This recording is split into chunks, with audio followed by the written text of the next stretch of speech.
Hi, 360. So we're back with another read aloud for our Civil Rights Movement unit. So I'm going to be reading another book. It's from Scholastic. It's called The Young Thurgood Marshall.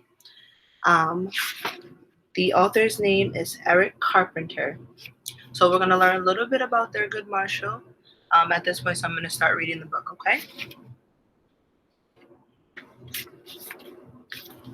It reads, Thurgood Marshall was the first African American appointed to the Supreme Court, the highest court in the United States.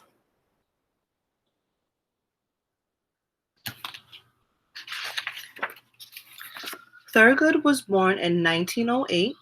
He lived with his mother and father and his older brother in Baltimore, Maryland. Thurgood's parents wanted him to be a dentist. They wanted his brother to be a doctor.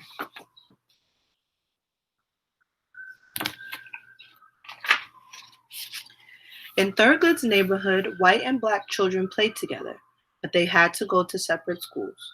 This was called segregation. Thurgood was not only couldn't go to the same school as white children, he had to sit in a special place on the trolley car and even at the ballpark. Thurgood felt bad about this, but his parents told him that he was as good as anybody else.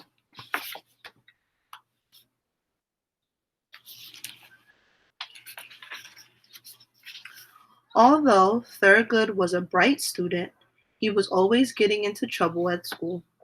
His teacher often sent him to the principal's office.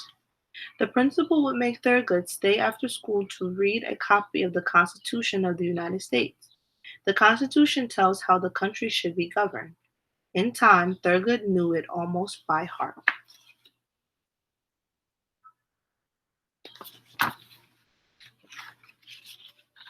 As Thurgood got older, he became interested in law. He and his father would go to the courthouse to watch the trials. At dinner, Thurgood and his father would talk about the trials they have seen.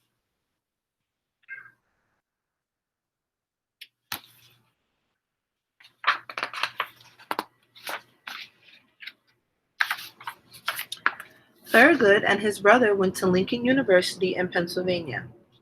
His brother did very well. In time, he became a surgeon. At first, Thurgood was more interested in sports and parties than in his studies. Thurgood got in trouble just as he did back in grammar school.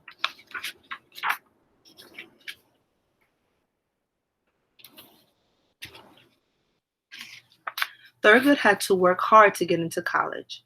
Now he knew it was time to start working hard again. During his third year in college, Thurgood met Vivian Bury. Vivian and Thurgood fell in love and were married.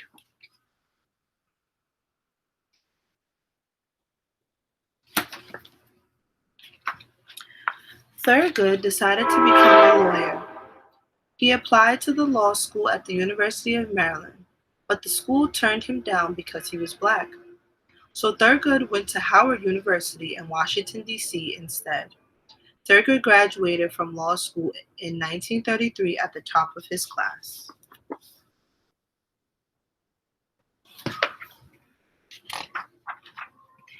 He set up his law office in Baltimore. One day, a man named Donald Murray came to see Thurgood. Like Thurgood, Donald had been turned down by the University of Maryland Law School. Could Thurgood help him?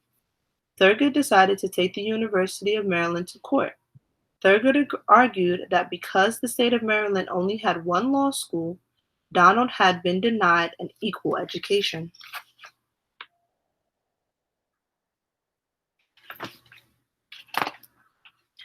Thurgood won. The university had to accept Donald Murray. Thurgood began to fight other states to end school segregation. He said that African American children weren't getting the same chance for an education as white children. As an NAACP, National Association for the Advancement of Colored People lawyer, he traveled far and wide to fight segregation.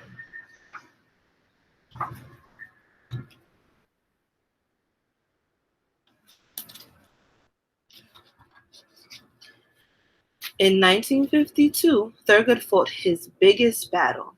The case was called Brown versus the Board of Education. Oliver Brown, a black railroad worker in Topeka, Kansas, was angry because his daughter was not allowed to go to an all white school near their home. Oliver Brown decided to sue the Topeka School Board.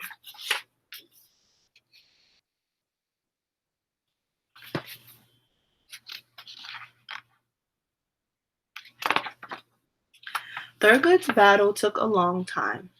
Finally, in 1954, the Supreme Court voted that school segregation was against the law. No one could force black and white children to attend separate schools.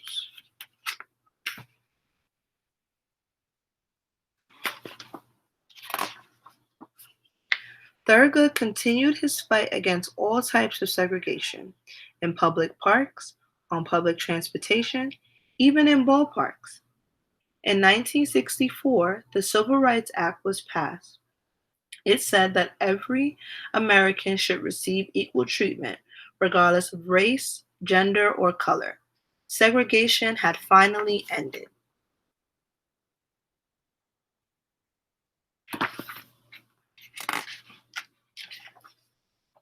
In 1967, President Lyndon B. Johnson asked Thurgood to be one of the 9 judges on the Supreme Court.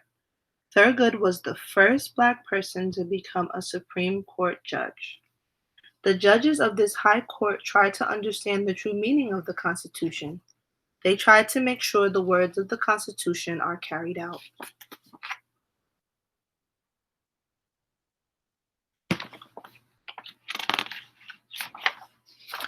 The Supreme Court is the highest court in the country. It began over 200 years ago when the Constitution of the United States was written. George Washington, Benjamin Franklin, and other important people signed the Constitution, but it was up to the judges on the Supreme Court to make sure our country's laws do what the Constitution says. Thurgood Marshall always believed in the words of the Constitution. He was proud to serve on the Supreme Court. In his peaceful yet powerful way, he continued to speak out for equal rights for all people until he died in 1993.